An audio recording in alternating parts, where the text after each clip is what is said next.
साथियों, इस वीडियो में हम निष्ठा प्रशिक्षण कोर्स 17 कोविड-19 परिदृश्य विद्यालयी शिक्षा में चुनौतियों का समाधान की गतिविधि 1, गतिविधि 5 और मुख्य प्रश्नोत्तरी का हल जानेंगे। नमस्कार साथियों, मैं हूं आपका दोस्त राजेश कुमार। आपके ही अपने YouTube channel general information with RK में आपका स्वागत है। चलिए साथियों, वीडियो को शुरू करते हैं।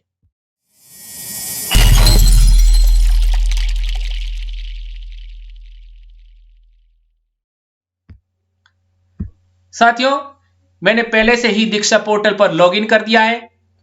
हम निष्ठा प्रशिक्षण कोर्स 17 कोविड-19 परिदृश्य विद्यालयी शिक्षा में चुनौतियों का समाधान का हल जानेंगे। इस कोर्स के परिचय मॉड्यूल में गतिविधि 1 दी गई है, जिसका सबसे पहले हम हल जान लेते हैं। गतिविधि 1, महामारी के दौरान एहतियात, जिसमें हमें सत्य और असत्य कथन चुनना है। तो साथियों, इसका पहला प्रश्न इस प्रकार है। छींक आए तो साड़ी का पल्लू या गमछा का उपयोग करें, क्योंकि यह आपके हाथ से आपके नाक, मुंह या आंखों में स्थानांतरित हो जाएगा। तो साथियों, यह सत्य कथन है। इसके बाद अगला प्रश्न है, बिना हाथ धोए या साफ किए अपने चेहरे को छूने से वायरस नहीं फैलता है। असत्य कथन है। हाथ मिलाने और कार्यक्रम आयोजित करने से महामारी फैलने का खतरा नहीं बढ़ता है। यह असत्य कथन है। इसके बाद अगला प्रश्न है, यदि किसी को बुखार, खांसी और सांस लेने में कठिनाई हो तो उसे तुरंत चिकित्सा सुविधा प्राप्त किए बिना एंटीबायोटिक्स लेनी चाहिए। असत्य कथन है। डॉक्टर की सलाह के बिना एंटीबायोटिक्स नहीं लेनी चाहिए। इसके बाद अगला प्रश्न है, कोविड-19 के दौरान एहतियात के तौर पर विविध मास्क पहने। यह असत्य कथन है। इसके बाद अगला प्रश्न है, सार्वजनिक जगह पर थूकने और धूम्रपान करने से वायरस नहीं फैलता है। यह असत्य कथन है। स्व दवा से बचें। यह सत्य कथन है। अगला प्रश्न है, अगर कुछ भी खरीदने के लिए घर से बाहर जा रहे हैं तो अन्य लोगों को संक्रमित करने से बचने के लिए मास्क पहने। अब बाहर जाते समय नाक और मुंह ढकना अनिवार्य है। यह कथन सत्य है। अगला प्रश्न इस प्रकार है, किसी को घर पर रहकर स्व अलगाव करना चाहिए यदि वे अस्वस्थता महसूस करना शुरू करते हैं, भले ही सिर दर्द, कम ग्रेड बुखार अर्थात 37.3 सेल्सियस या इससे ऊपर और हल्की बहती नाक जैसे लक्षण हो, तब तक जब तक वे ठीक न हो जाएं। यह कथन सत्य है। उपयोग किए गए महीन कपड़े, कागज का तुरंत निपटान करें, क्योंकि बूंदें वायरस को फैलाती है। यह कथन सत्य है। इसके बाद अगला प्रश्न है, अच्छी स्वच्छता का पालन करके, यानी जब आप खांसते या छींकते हैं तो अपने मुंह और नाक को मुड़े हुए कोहनी या महीन कपड़ा, कागज से ढककर आप अपने आसपास के लोगों को सर्दी, फ्लू और कोविड-19 जैसे वायरस से बचा सकते हैं। तो साथियों, यह सत्य कथन है। इसके बाद अगला प्रश्न नहीं है, प्रश्न पूरे हो चुके हैं। टोटल क्वेश्चन हमने 11 कर लिए हैं और उनमें से 11 प्रश्नों के उत्तर हमने दे दिए हैं। कोई भी प्रश्न स्किप नहीं किया है। अब हम सबमिट कर लेते हैं और सबमिट करने के बाद आप स्क्रीन पर स्कोर देख पा रहे हैं। हमने 11 में से 11 सवाल सही कर लिए हैं। अब हम अगली गतिविधि देख लेते हैं। अगली गतिविधि 5 है, जिसका हल जान लेते हैं। गतिविधि 5 है, जो कि विद्यालयी शिक्षा और एक सुरक्षित विद्यालय वातावरण सुनिश्चित करने के लिए चुनौतियों का सामना कैसे करें। इस मॉड्यूल में गतिविधि 5 दी गई है। तो गतिविधि 5 को देख लेते हैं। गतिविधि 5, अपनी समझ को परखें। साथियों, इसमें हमें कथन सत्य असत्य को बताना है और इसका पहला प्रश्न इस प्रकार है, बच्चों को अपने निजी परिवहन का उपयोग करने के लिए प्रोत्साहित किया जाना चाहिए। यह बिल्कुल सत्य कथन है। तो सत्य पर टिक करके हम आगे बढ़ते हैं। अगला प्रश्न है, छात्रों को विद्यालय जाने के लिए मजबूर किया जाना चाहिए। छात्रों को विद्यालय जाने के लिए कोविड-19 के दौरान मजबूर नहीं किया जाना चाहिए, इसलिए यह असत्य कथन लिखा हुआ है। अगला प्रश्न है, तीसरा प्रश्न है, कोविड-19 के दौरान विद्यालय में समूह गतिविधियां जारी रखी जा सकती है। यह असत्य कथन है। एक छात्रावास भोजनालय के समय में को एक बार में छात्रों की भीड़ से बचने के लिए क्रमबद्ध किया जा सकता है। यह सत्य कथन है।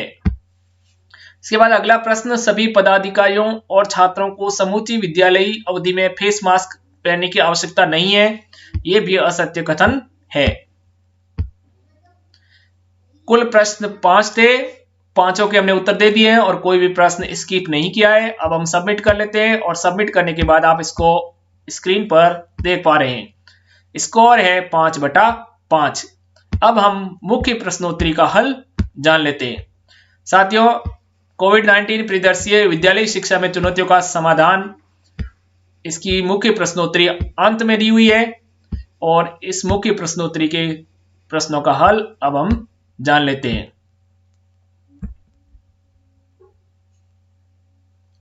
मुख्य प्रश्नोत्तरी का पहला प्रश्न है, कोरोना वायरस के कारण होने वाला कोविड-19 रोग किस प्रकार का है? पहला विकल्प है संक्रामक, दूसरा विकल्प है वंशानुगत, तीसरा विकल्प है विटामिन की कमी और अंतिम विकल्प है प्रजातिगत जेनेरिक। और इसका सही उत्तर है, जो कोविड-19 का प्रकार है वो संक्रामक है। इसके बाद अगला प्रश्न है, दूसरा प्रश्न है, महामारी की अवधि के दौरान छात्रों के मानसिक कल्याण के मुद्दों को संभालने के लिए सबसे प्रभावी उपाय कौन सा है? पहला विकल्प है निजी शिक्षक ट्यूटर्स, दूसरा शिक्षक, तीसरा डॉक्टर और चौथा विकल्प है शिक्षक परामर्शदाता। साथियों, इसका सही उत्तर है शिक्षक है, जो कि परामर्शदाता की भूमिका में महामारी के दौरान रहे तो बेहतर होगा। तीसरा प्रश्न है, किसी व्यक्ति को कोविड-19 महामारी से संक्रमित होने से बचाने की सबसे उपयुक्त विधि कौन सी है? पहला विकल्प है हाथ मिलाना, दूसरा जॉगिंग, तीसरा विकल्प है सामाजिक दूरी और अंतिम विकल्प है दोस्तों के साथ गपशप करना। तो इसका सही उत्तर है सामाजिक दूरी। अगला प्रश्न है, छात्रों के अधिगम के परिणाम का समय समय पर मूल्यांकन खाली स्थान और शिक्षण विधियों में मदद करता है। विकल्प 1 है शिक्षण अधिगम प्रक्रिया में सुधार करने, विकल्प 2 छात्रों की योग्यता के बारे में जानने, विकल्प 3 छात्रों को ग्रेड देने और विकल्प 4 है छात्रों की बुद्धि को पहचान करने में। तो इसका सही उत्तर है शिक्षण अधिगम प्रक्रिया में सुधार करने में। प्रश्न अगला है, छात्रवासियों हॉस्टलर्स के लिए सुरक्षित संगरोध अर्थात क्वारंटीन सुविधा की व्यवस्था शुरू करने का सही समय क्या है? विकल्प 1 में दिया हुआ है विद्यालय में प्रवेश लेने के दौरान, विकल्प 2 है विद्यालय को पुनः खोलने से पहले और विकल्प 3 है विद्यालय शुरू होने के बाद और अंतिम विकल्प है आवश्यकता पड़ने पर। साथियों, इसका सही उत्तर है विद्यालय को पुनः खोलने से पहले। अगला प्रश्न है, वैकल्पिक दिवसीय विद्यालय मॉडल को कारगर बनाने में कौन सी प्रमुख चुनौती नहीं है? विकल्प 1 है जागरूकता पैदा करना, विकल्प 2 स्वाध्याय, विकल्प 3 लचीलापन और विकल्प 4 है अध्ययन सामग्री। और इसका सही उत्तर है अध्ययन सामग्री। अगला प्रश्न है, छात्रों को कोरोना वायरस के प्रचार से बचाने के संबंध में विद्यालय में सुरक्षा सुनिश्चित करने के लिए कौन जिम्मेदार है? ऑप्शन 1 में दिया हुआ है एक प्रधानाचार्य, ऑप्शन 2 शिक्षक, अगला विकल्प है माता पिता और अंतिम विकल्प है सभी हितधारक। तो साथियों, बच्चों की सुरक्षा सुनिश्चित करने की सभी की जिम्मेदारी है, इसलिए इसका सही विकल्प है सभी हितधारक। अगला प्रश्न है, दुनिया भर में हाल ही में खोजी गई संक्रामक बीमारी कौन सी महामारी बन गई है? विकल्प 1 में दिया हुआ टाइफाइड, फिर है स्वाइन फ्लू, अगला विकल्प है कोविड-19 और अंतिम विकल्प है इबोला। तो साथियों, इसका सही उत्तर है कोविड-19। प्रश्न अगला है, कोविड-19 एक व्यक्ति से दूसरे व्यक्ति में कैसे संचारित होता है?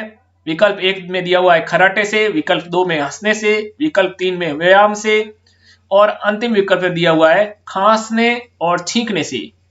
साथियों, इसका सही उत्तर है जो कोविड-19 है वह खांसने और छींकने से फैलता है, तो ये इसका अंतिम विकल्प सही उत्तर है।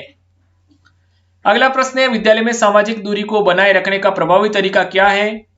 इसका प्रभावी तरीका आय समूह के अनुसार वैकल्पिक दिवसीय विद्यालय शिक्षा, या फिर बोली जाने वाली भाषा के अनुसार वैकल्पिक दिवसीय विद्यालयी शिक्षा, या फिर सामाजिक पृष्ठभूमि के अनुसार वैकल्पिक दिवसीय विद्यालयी शिक्षा, या फिर छात्रों के क्रमांक के अनुसार वैकल्पिक दिवसीय विद्यालयी शिक्षा। तो इसका सही उत्तर अंतिम विकल्प है छात्रों के क्रमांक के अनुसार वैकल्पिक दिवसीय विद्यालयी शिक्षा।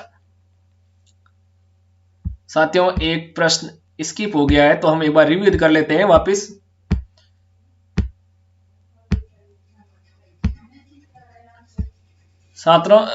छात्रवासियों हॉस्टलर्स के लिए सुरक्षित संगरोध क्वारंटीन सुविधा की व्यवस्था शुरू करने का सही समय क्या है? तो इसका सही उत्तर है विद्यालय को पुनः खोलने से पहले। ये हमने कर दिया था लेकिन इस पर टिक नहीं हुआ है, तो अब हमारे टोटल क्वेश्चन 10 थे और 10 के 10 हमने उत्तर दे दिए हैं, कोई भी प्रश्न स्किप नहीं किया है। अब हम सबमिट कर लेते हैं और सबमिट करने के बाद हम स्कोर अपना स्क्रीन पर देख पा रहे हैं। हमारा स्कोर है 10/10। साथियों, ये वीडियो आपको कैसा लगा? वीडियो के कमेंट बॉक्स के माध्यम से अपनी राय जरूर दें और डिस्क्रिप्शन बॉक्स में दिए हुए हमारी सोशल साइट्स लिंक पर जाकर हमसे सोशल साइट्स पर जुड़ सकते हैं। आप व्हाट्सएप ग्रुप और टेलीग्राम ग्रुप से जुड़ सकते हैं और आने वाले प्रशिक्षणों के बारे में जानकारी प्राप्त कर सकते हैं। साथियों, अभी तक आपने YouTube चैनल को सब्सक्राइब नहीं किया है तो जरूर सब्सक्राइब करें और ऐसे ही वीडियो लगातार प्राप्त करने के लिए नोटिफिकेशन बेल को प्रेस करना न भूलें। मिलते हैं अगले वीडियो में, तब तक के लिए धन्यवाद। नमस्कार।